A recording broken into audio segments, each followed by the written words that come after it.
Oh. Okay, I think we are live. Well, hello, wonderful people out there. I am Fari Gonzak, and well, you know it because you're in my Facebook page. But yes, I have been a seeker and a sucker for spirituality all of my life, I must say it.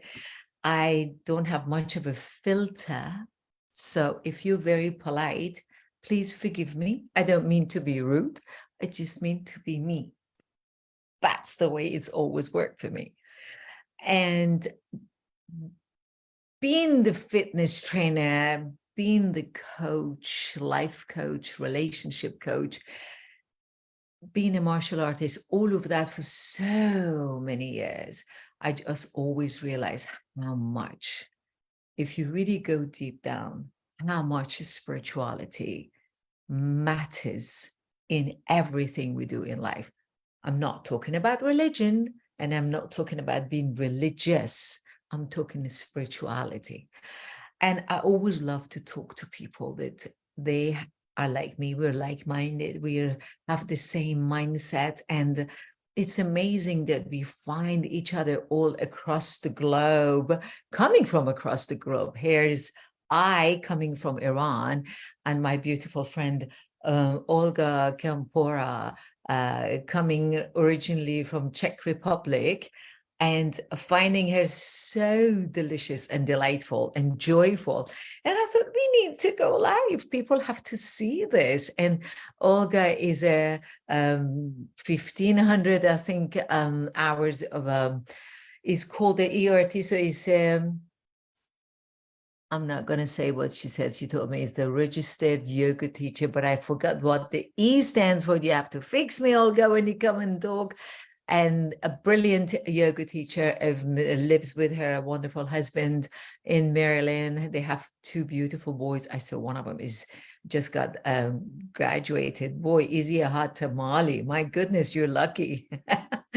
And yeah, and yoga came to Olga in Czechoslovakia. And what I love about her, that she is also, like me, a very much of a lover of Iyengar yoga. And I get, and doing all these fabulous things that she's doing and focusing on the lower back. And for me to be the certified yoga teacher myself, and I think I did about, by 2020, I think I'd done about 5,000 or 8,000 hours. I'm not sure. I don't remember it. But yeah, it's just such a great foundation for everything that we do in life. So Olga, my love, come on. Let's have you on. Welcome, sweetheart. Thank you for joining me in this. And let's go and help the whole world. Unmute you. Wonderful. Well, it has been such a beautiful pleasure to be with Fari. Fari is really a lot of fun, a girl to be around. And we have known each other actually since last November. And we have developed such a wonderful friendship together. And we have found that there are a lot of things that we have common. Although we were born in two different parts of the world. She's from Iran and you and I am from the Czech Republic. It's really incredible how we were able to find so many wonderful similarities on our pathway to just become really human beings that are compassionate about love and about service. So thank you, Fari. Thank you for having me here. Oh, sweetheart, of course. Thank you for accepting this, because I love for this to be a platform for everyone to come and see and find out for themselves that your physical disabilities or inabilities, I'd like to say, your mental, moral, everything that you have, it's not any problem, any blockage, anything that you cannot achieve anything you want in life. And being into this world of coaching and training, and then you can see so many people that they are most unaware of themselves. You just think, did you learn about yoga? Did you do meditation? So that's what I wanted to get you here to just, we can go and talk forever, but how are we going to do this about, and how are we going to do it on a regular basis so it can be a comfort zone for people to come and see that you and I, coming from such different backgrounds, not only we found each other, and also how much we have to share of our own experiences in life, through yoga, through meditation. And one thing I want to make sure are clear, that yoga is not a religion. It's many people, many of my beautiful Christian friends, they asked me, they said, oh, are you moving to yoga? Are you giving up in Christianity now? I said, what? Because yoga is a religion. One of them said yoga is a cult. And I said, if yoga is a cult, I love that cult because it brings me closer to me. And yoga is not a religion. Yoga is mindfulness. Whatever your religious beliefs are, yoga only gets you closer to that. If you really deep down, you want to go and work on yourself, and you want to stop judging, number one, yourself, and judging the world, like you say, yoga is a religion or is a cult.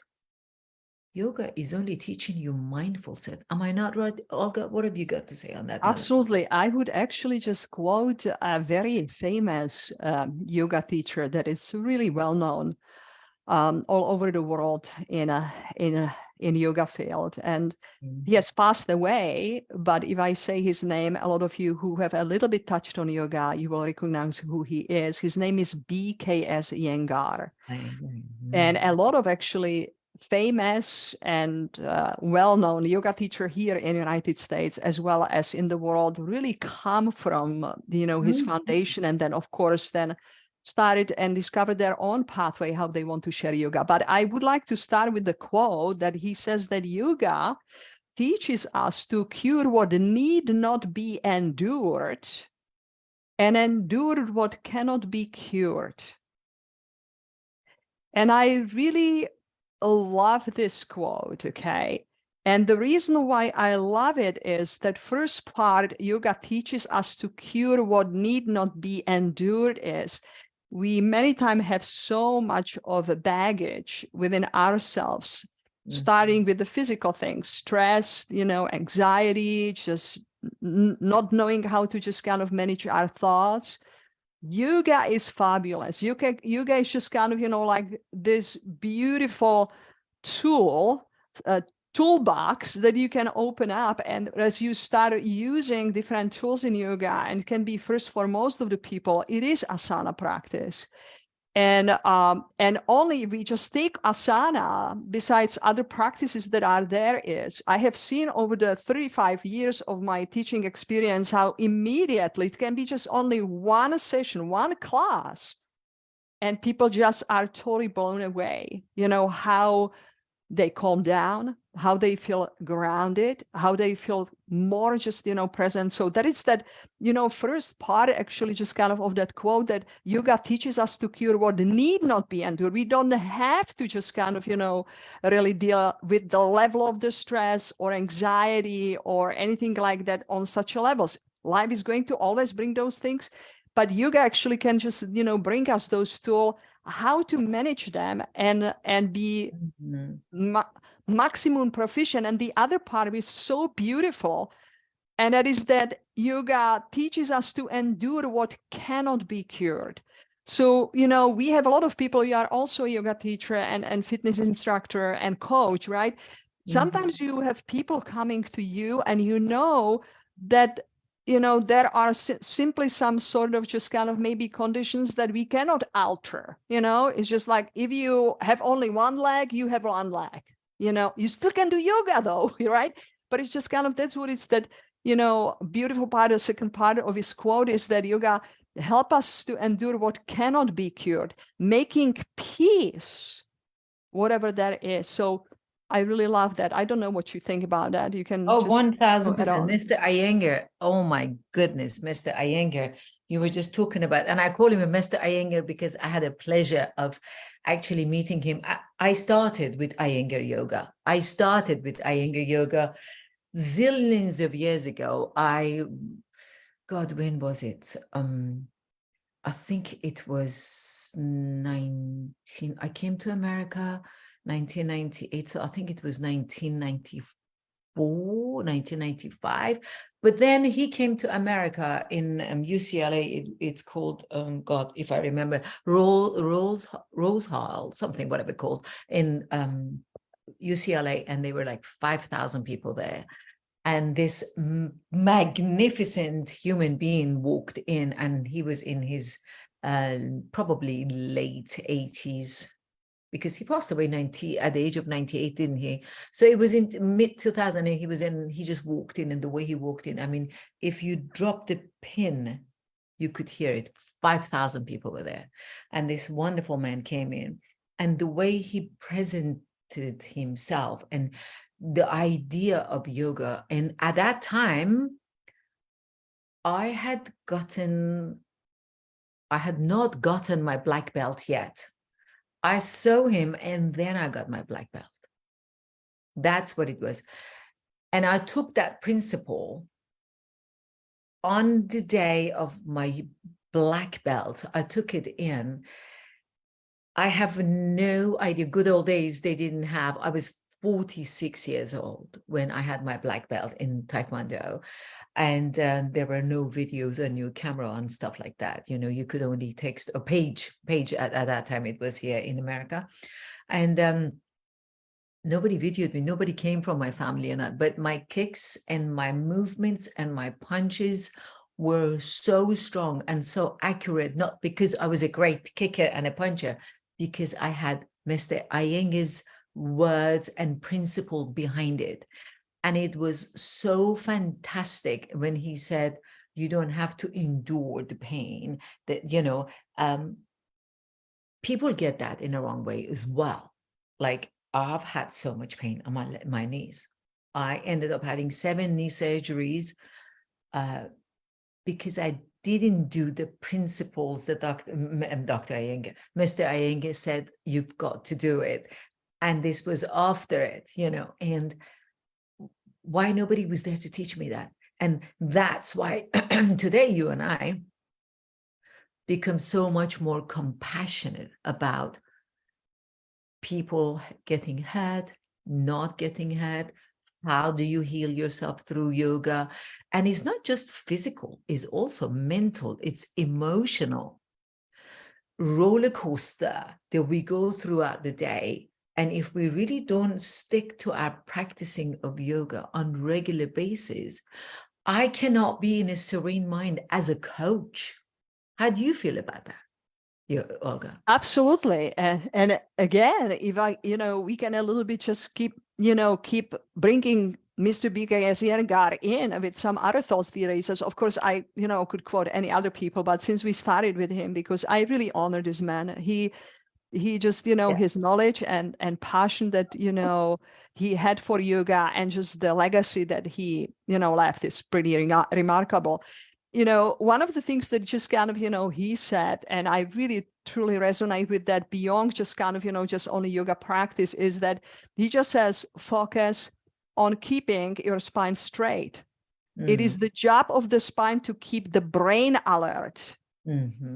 So, of course, there are many other things just kind of, that we can bring the awareness of, our brain, but just kind of knowing yoga is all about spine. You are as old or as young as your spine is, right? And if you think about spine, that's a center of our central nervous system. It's a place from where all the other movements of the body in the torso, in the joints, just kind of come from. So really, it was really marvelous for me, just as I started, learning yoga myself.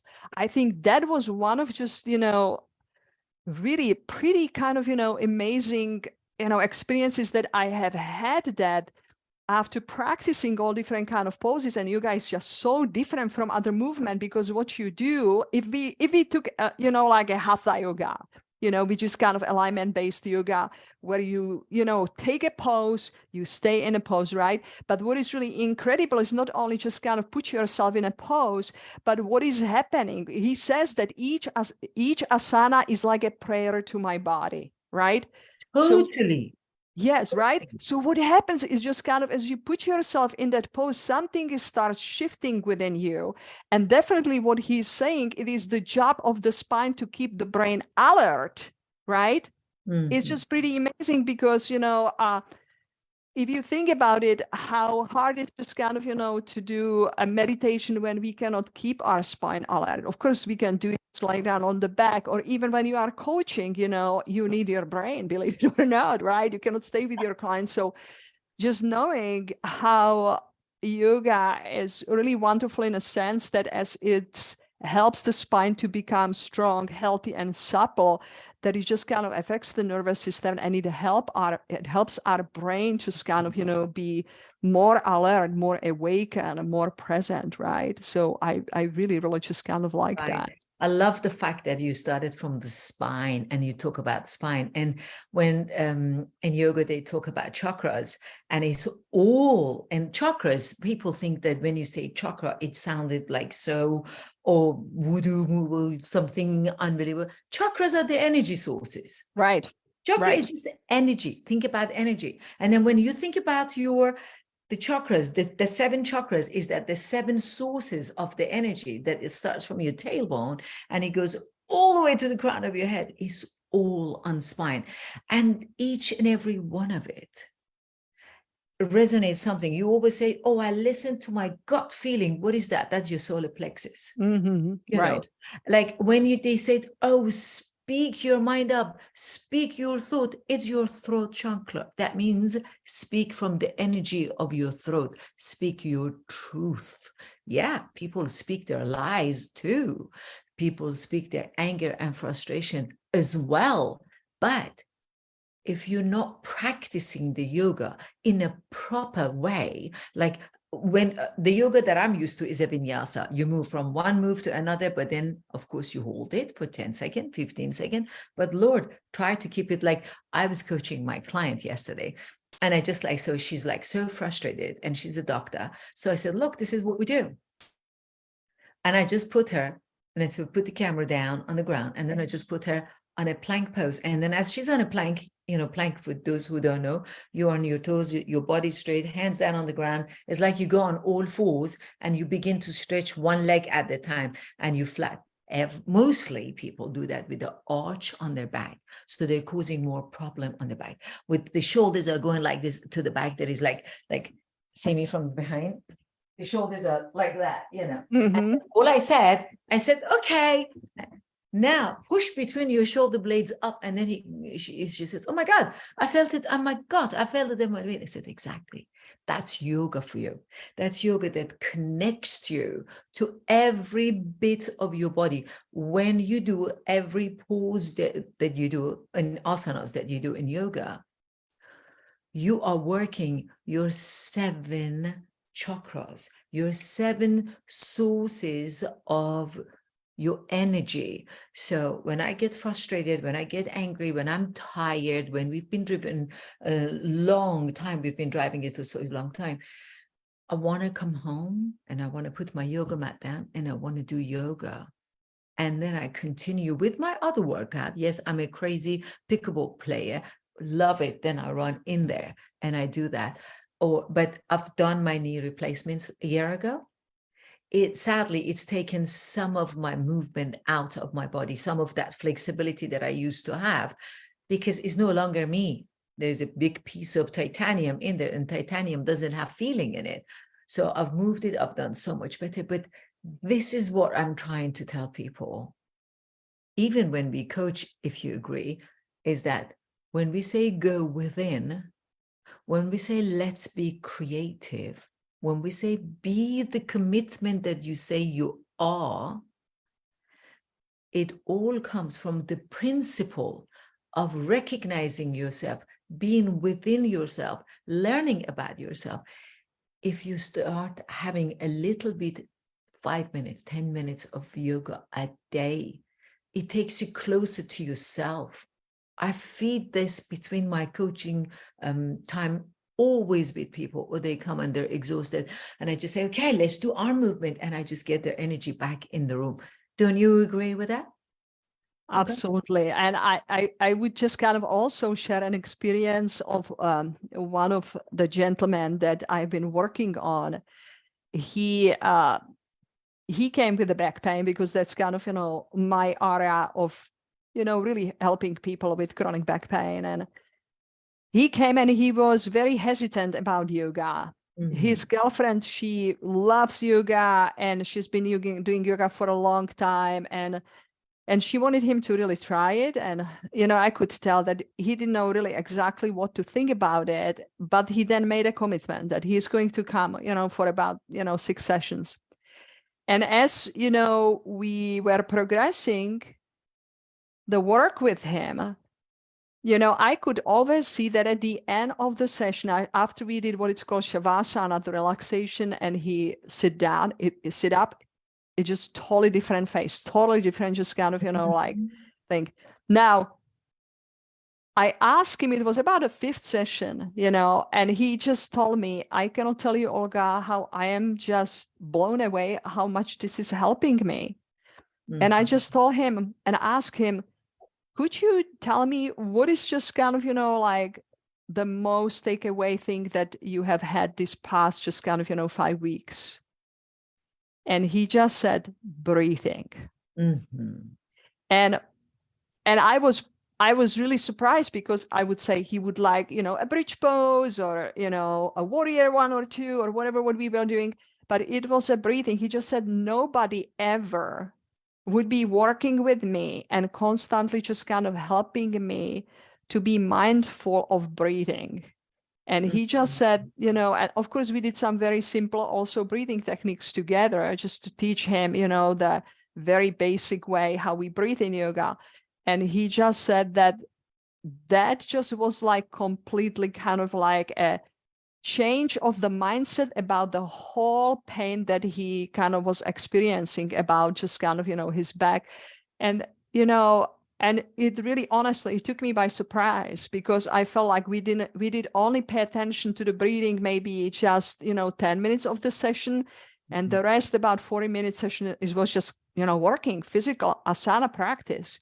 And so you realize, going back to your question, because, how yoga is helping us to just really tune, to calm down, to be present, and even the breath itself, like this gentleman, it was a testimonial that, just being with the breath, it brought some sort of just kind of relief that he has never experienced, and so that's really just kind of, marvelous to see what can be done just, with the breath. And of course, there are other, systems besides yoga that, deal with the breath. But, it's a part of just, what we are talking about, that we are trying to help our mind to become quiet. If I may add, if you go to, Yoga Sutras, Patanjali's Yoga Sutras. And by the way, this is really just kind of very simple one and down to earth to our 21st century, just kind of, resource. It says that yoga is yoga chitti vritti nirodha, which means in English, oneness is the progressive quieting of the fluctuations of mind. That's the aim of yoga. We are doing all these practices, breathing, and also, practicing meditation, right? Practicing breathing, relaxation, and all these things. But all of this, actually, the aim is to help just kind of quiet our monkey mind that has about 50 to 70,000 thoughts per day. And just kind of, doing just that, if we take that part of the yoga, that's why yoga has become such a big hit, like everybody likes to do yoga, because it's the most accessible tool really that you have, that you are using your body to reset actually just kind of your nervous system and helping also, therefore, your mind to just completely be in a place that, you know, you really want to be, but you don't know how to access it, right? Right.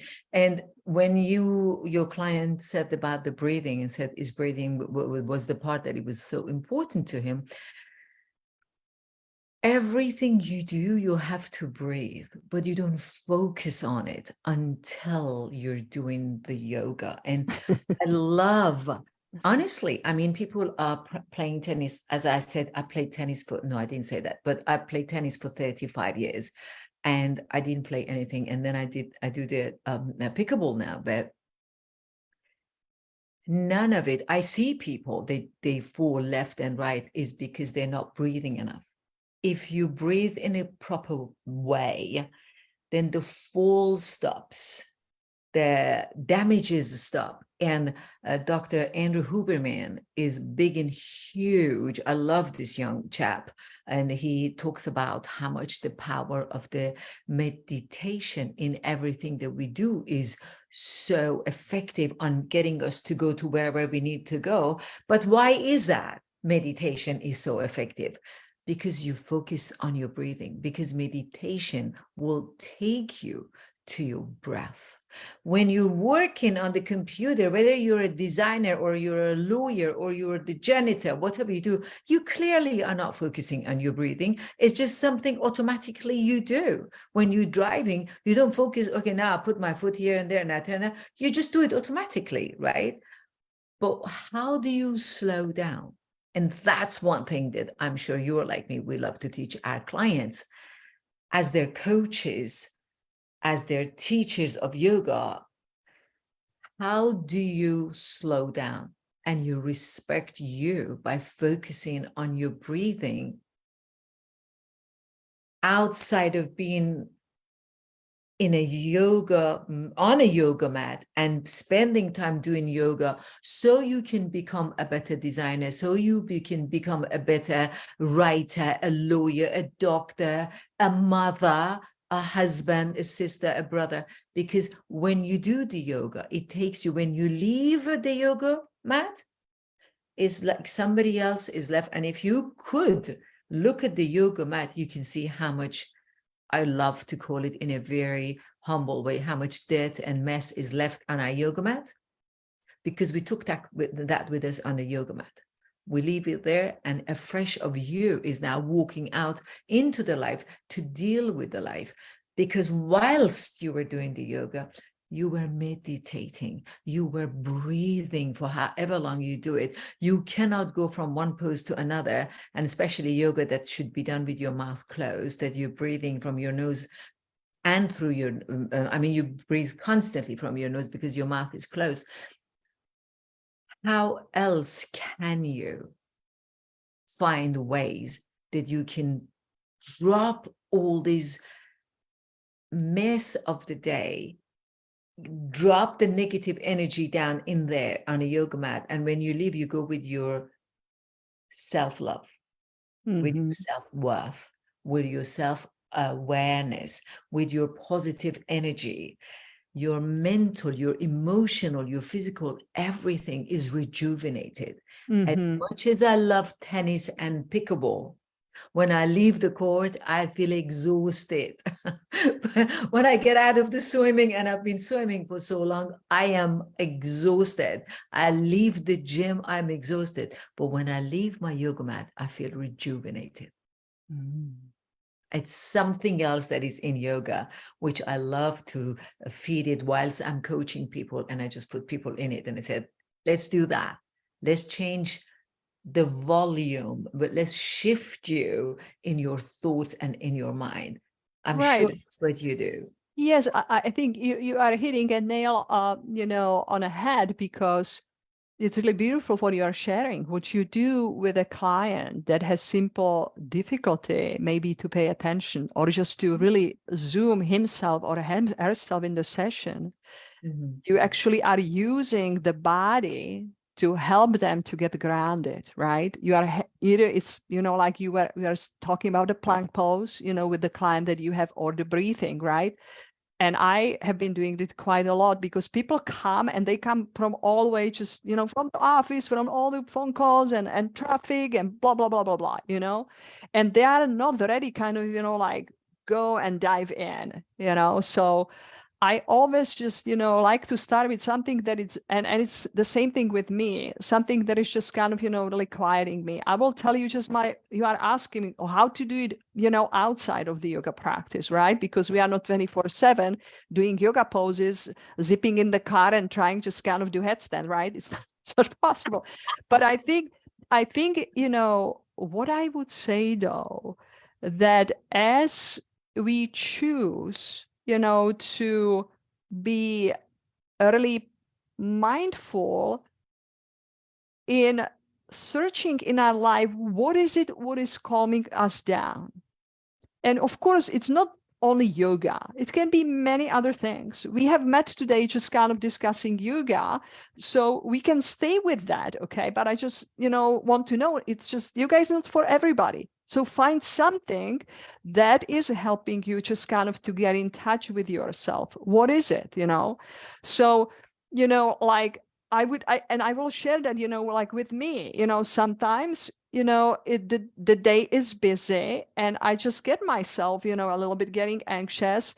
And it's just kind of what is happening is that as you choose some mindful practice, you will be gaining a certain level of awareness. The more you do either meditation or just kind of, do breathing or whatever it is, if you make a commitment to just kind of, try something for 32, 31 days, okay? And just really just kind of, you see that it's something that is just kind of, really, making you calm, like really going to a yoga class or whatever it is, just stick with it so that you can be your own expert, meaning just kind of, seeing, how is this helping me? How do I feel? How does it just kind of affect me afterwards? Because I just was with a client this morning and we were talking, again about yoga. And he told me one thing. He said, before I started working with you, I was just so reactive.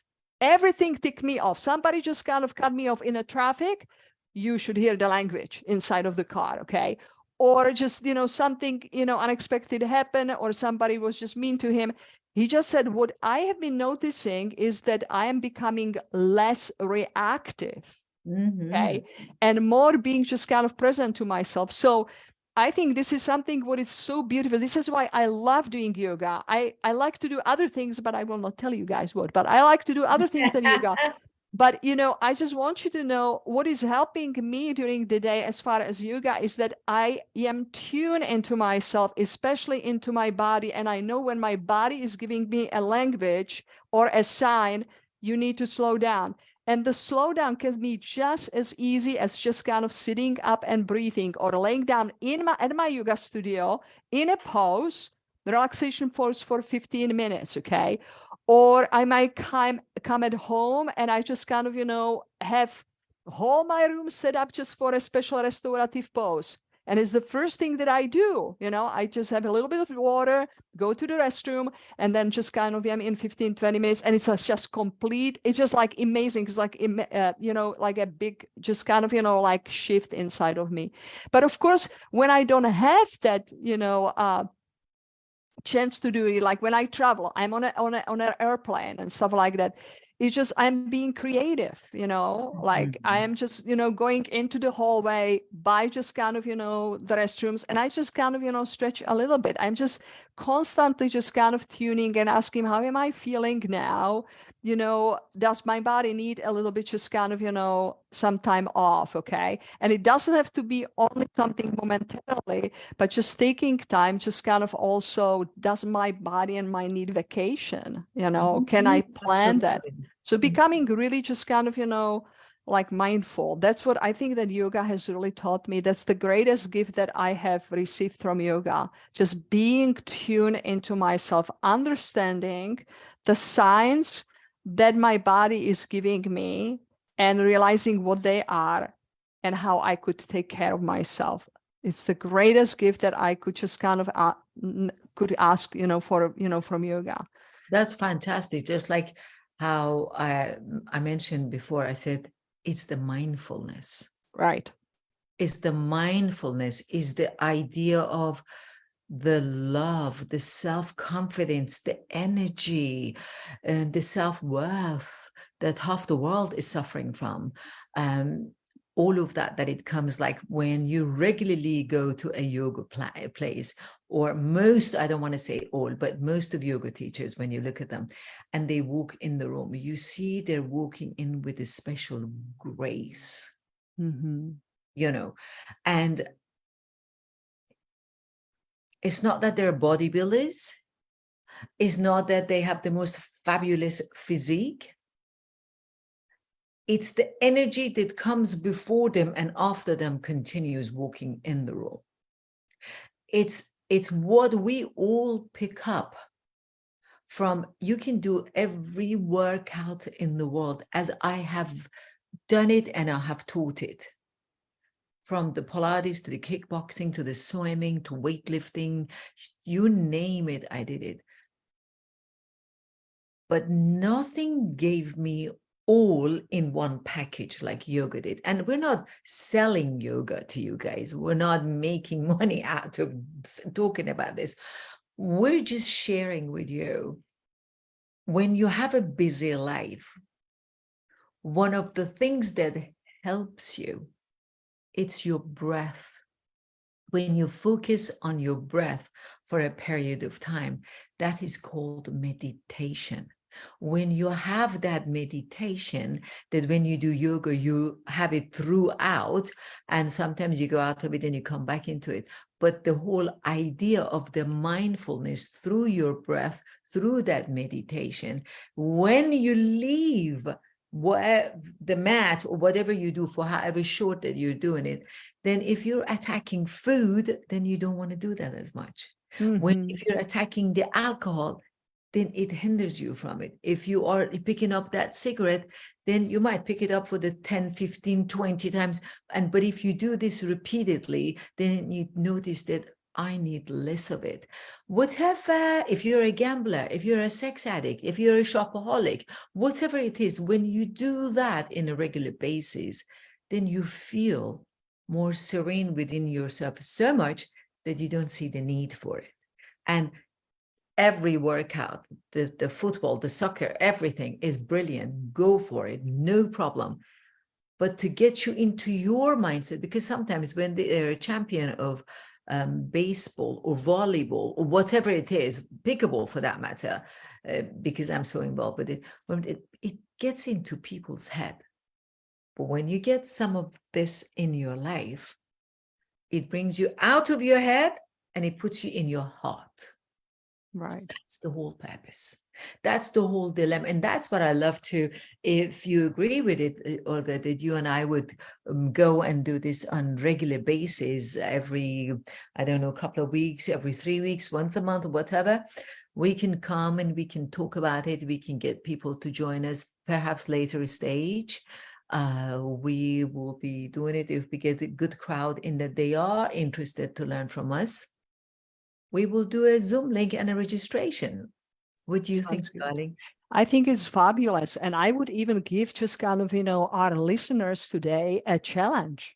As Fari, you are talking about just the power of breath. And really, when you study the history of meditation and different meditation schools, most of the schools, they start with the awareness on the breath, because it's just really the easiest actually way to start meditation. And I would even just kind of from my own experience, I would even say that there is a preliminary kind of a kindergarten stage of, really starting, just kind of quieting your mind. And that is doing relaxation.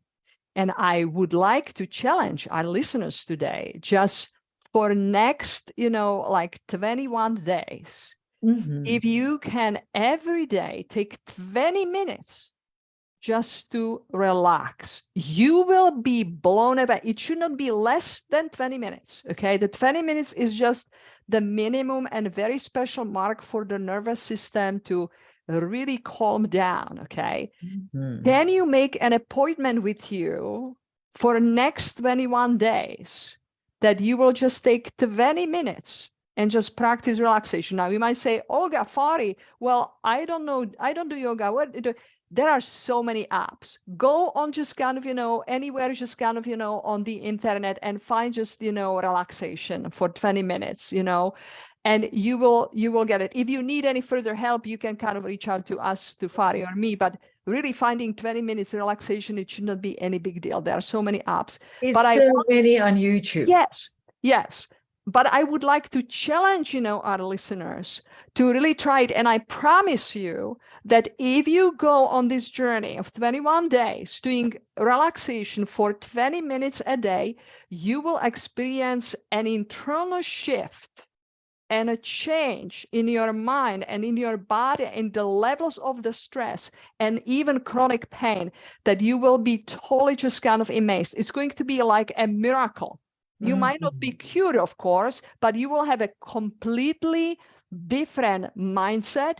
You will stop being reactive. You will be much better, what it's called, tune in and be more present.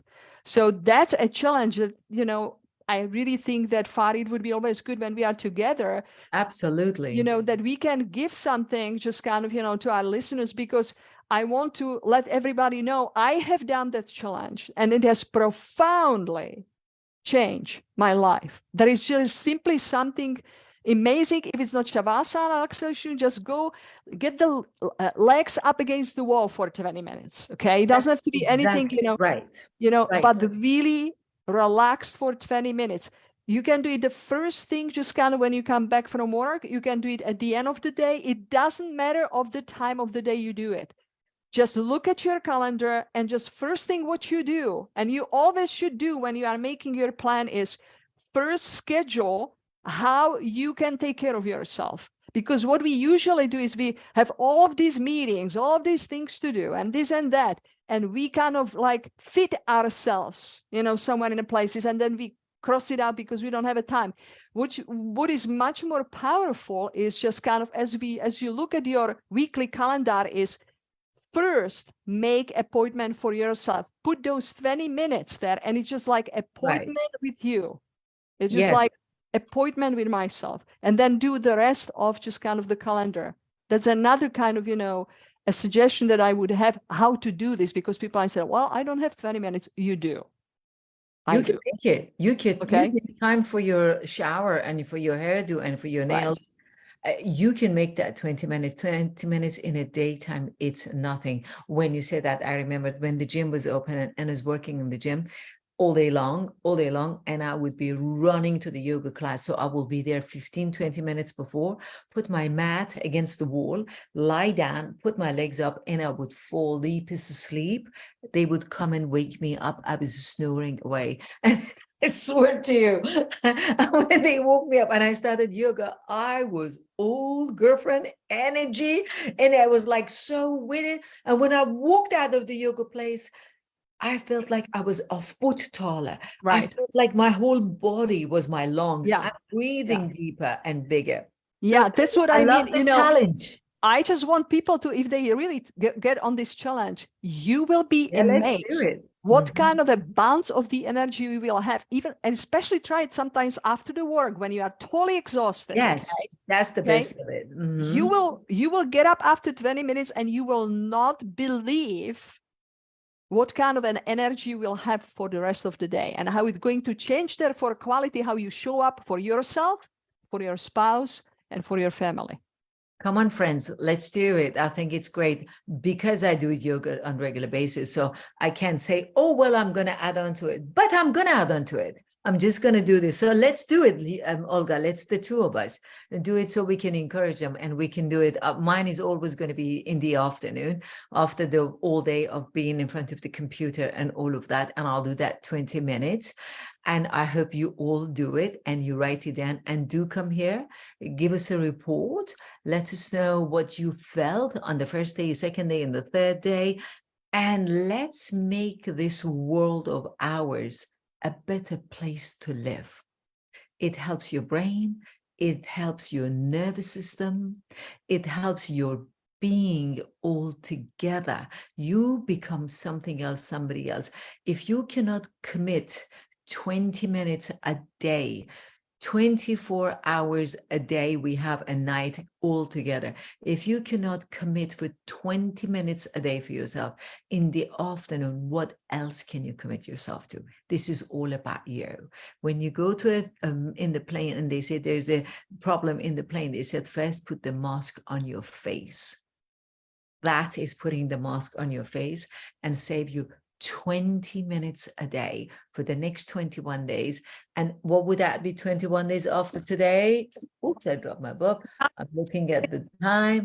It would be 3 weeks, you know, so 3 weeks. That's 120. It'll be 1, 2, July 3. 4th. Yes, it will be on July 4th. We will probably not go live, people, on July 4th. But oh, no, it's July 4th. You're right. We're not. So how about if we do July 5th? We can, do you know what, guys? We, Valerie and me, we are going to talk about the date and we will let you know. Okay. That's a good idea because some people are out of town. They're not coming back. Yes. But hey, listen, even on July 4th, you can do it. You can do it. After partying, it's great. Come back. But if you really insist, you can have day off on July 4th. Do you know, Fari, I think it's so cool that we can actually, that's just kind of by July 4th, that's just kind of when the challenge, you know, kind of, you know, it's closed, you know, ends. Yes, yeah. That's kind of a good reminder. Let's tell them to start from today. Yes. July 4th off. That's your bonus. Yes, yes. Well, it was lovely being here. It was great to be with you, Thank you so much, Fari. Olga, of course. And what a blessing. We are here to help you. And we're here to help ourselves by helping you. We are loving ourselves by loving you. We are respecting ourselves by respecting you and being here for you. So please be here and let's make this a big, huge community of love, surrender, and being one. All of us. That's wonderful. Loving you all. You're all wonderful and special. And we'll see you.